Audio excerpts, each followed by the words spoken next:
பகவத்கீதையில் 7வது சாப்டரில் 7வது ஸ்லோகம்.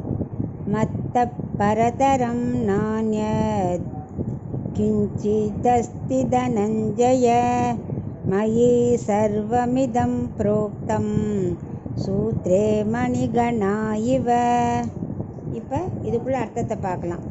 போன ஸ்லோகத்தை சொன்னார் இல்லையா, உலகத்தோட படைப்பு, காரண, காரியம் எல்லாத்துக்கும் லயமாகுது எங்கிட்டலாம் லயமாகும், எங்கிட்ட தான் உற்பத்தி ஆகும் எல்லாம் சொன்னார் இல்லையா. ஏன்னா அவர் தான் முதலாளி, இந்த சர்வ 7 உலகத்துக்கும் முதலாளி அவர் தானே.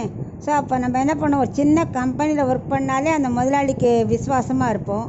இத்தனை பெரிய சராசரத்துக்கும் முதலாளியாக இருக்கிற கண்ணனை நம்ம திருப்திப்படுத்தணுமே, அப்போது அதானே முக்கியம்.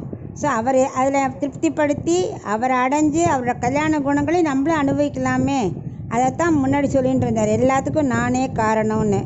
இப்போ இந்த ஸ்லோகத்தையும் சொல்கிறார், தனஞ்செய அப்படி ஆரம்பிக்கிறார். அதை கொஞ்சம் கிண்டலாக, என்னமா நீ எல்லா தனத்தையும் ஜெயிச்சுட்டேன்னு நினச்சிட்டு இருக்கே தனஞ்செய, நீயும் உன் நாடு உன் செல்வம் எல்லாமே என்னோடது, நீயே என் உடைமை, என்னை காட்டிலும் வேறுபட்டு ஏதோ ஒன்று கூட ஒரு குணங்கள் கூட எனக்கு சமமானதோ எனக்கு மேம்பட்டதோ இல்லை. என்னோடய கல்யாண குணங்கள் இருக்கு இல்லையா, ஞான பல ஐஸ்வர்ய வீரிய சக்தி தேஜஸ் நிறைய எண்ணற்ற கல்யாண குணங்கள், அது எல்லாமே எனக்கு ஈக்குவலாக யாரும் கிடையாது, எனக்கு மேலேயும் யாரும் கிடையாது. நீ கண்ணால் பார்க்குற அனைத்து தத்துவங்களும் ஆத்மாக்களும் எல்லாமே என்னிடத்துல இருக்குது. அது எப்படி இருக்குன்னா, ஒரு மாலையில் ரத்தின மாலைகள் இருக்கு இல்லையா, மணிகள், அந்த ரத்தின மணிகளை ஒரு தங்க கம்பியில் கோத்து அடைச்சி அத்தனை மணிகளை கோத்தாக்க உள்ளே இருக்கிற கம்பி தெரியுமா?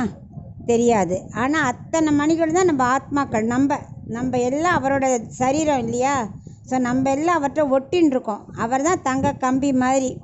ஆனால் இந்த கம்பி கண்ணுக்கு தெரியாட்டாலும், ஏன்னா அது உள்ள அந்தராத்மாவாக இருக்குது. ஆனால் இந்த ஆத்மா வெளியில் கிளம்பும்போது இந்த சரீரம் இருக்கே கீழே விழுந்துடும். ஸோ நான் தான் உன்னை தாங்குறேங்கிறத நீ முதல்ல புரிஞ்சுக்கோ. நான் இல்லைன்னா நீ விழுந்துருவ. எல்லாத்தையும் நான் தான் தாங்குறேங்கிறத தெரிஞ்சுக்கணும்.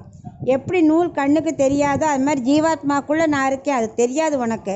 ஆனால் தேகம் விழுந்துருத்துன்னா, நான் கிளம்பி போயிட்டேன்னா தேகம் விழுந்துடும். அப்போ இதிலே தெரியலையா யார் உன்னை தாங்குறான்னு. அதனால் நீ எல்லாமே என்னோடய உடைமை, அதை நீ முதல்ல புரிஞ்சுக்கணும். ஏன் இவ்வளோ மேன்மையை சொல்கிறாருன்னா, அப்போ தான் அவரோட பலம் நமக்கு தெரிஞ்சு நம்ம அவர்கிட்ட சரண்டர் ஆகும். அதை முதல்ல புரிய வைக்கிறார் கண்ணன் அர்ஜுனனுக்கு.